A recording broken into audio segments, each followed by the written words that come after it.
নমস্কার, আমি স্পৃহা দাস। কবিগুরু রবীন্দ্রনাথ ঠাকুরের জন্মদিন উপলক্ষে তাকে প্রণাম জানিয়ে তারই লেখা একটি কবিতা আপনাদের আবৃত্তি করে শোনাচ্ছি। কবিগুরু রবীন্দ্রনাথ ঠাকুরের প্রশ্ন।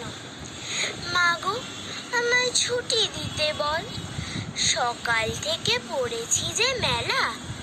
এখন আমি তোমার ঘরে বসে করব শুধু পড়া পড়া খেলা।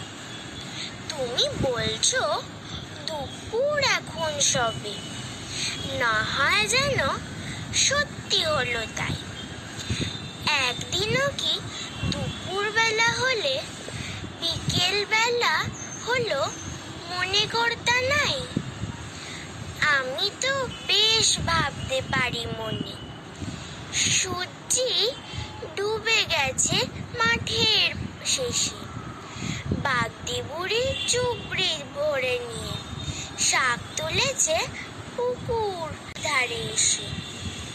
আধার হলো মাদার গাছের তলা, কালি হয়ে এলো দিঘির জল। হাটের থেকে সবাই এলো ফিরে, মনে করো না উঠলো সাঁঝের তারা।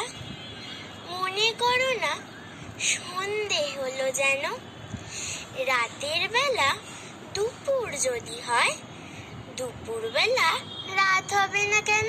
নমস্কার।